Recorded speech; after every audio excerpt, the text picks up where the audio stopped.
बाप रे, भूत भूत ऐसे जोर से चिल्लाने लगता है। तुम्हें मुझसे अब कोई नहीं बचा सकेगा। और ऐसे वो भूत उसे गांव की सरहदों पे स्थापित उसके घर ले आती। कौन हो तुम? मुझे यहाँ क्यों लाई हो? तुम्हें नहीं पता कि मैं कौन हूँ? तुम्हारे आलस ही मेरे मौत का कारण है। उस दिन मैं बीमार होने के कारण बीच रास्ते में पड़ी हुई थी और तुमने मुझे देखकर लापरवाह से मुझे वैसे ही वहां छोड़कर चले गए। अगर तुम मुझे उस दिन अस्पताल लेकर गए होते तो आज मैं जिंदा होती। मुझे नहीं पता था कि तुम मर गई। अगर मुझे पहले पता होता तो मैं तुम्हें ऐसे नहीं छोड़ता। उस दिन के लिए मैं अब बदला लूंगी। अब से हर रोज तुम मेरे लिए खाना बनाओगे और मेरे सारे काम करोगे। मैं अपने खुद के घर में ही काम नहीं करता हूँ।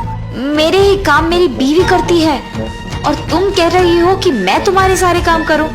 मैं नहीं करूँगा। उसकी बातें सुनकर भूत को बहुत गुस्सा आता और वो उसका गला जोर से पकड़ लेती है।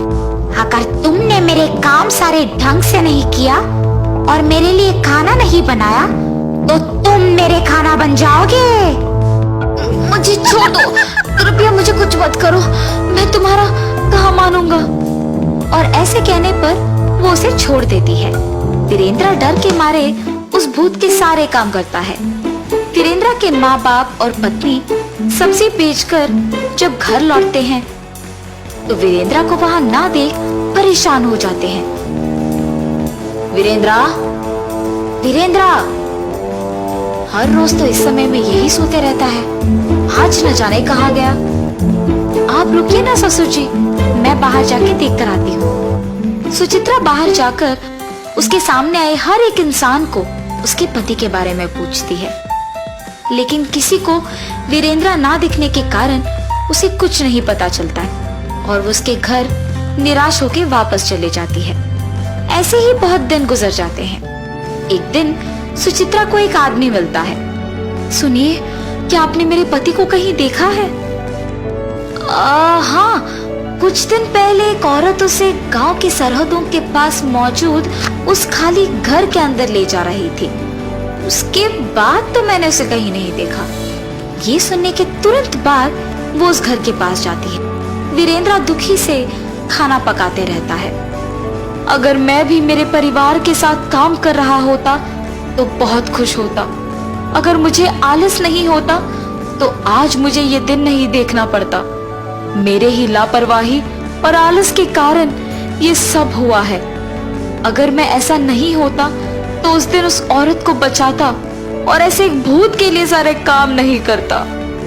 ऐसे सोचते हुए निराश होता है और बगल में उसे उसकी पत्नी दिखाई देती है। उसे देख वो चौंक जाता है और उसके पास जाता है।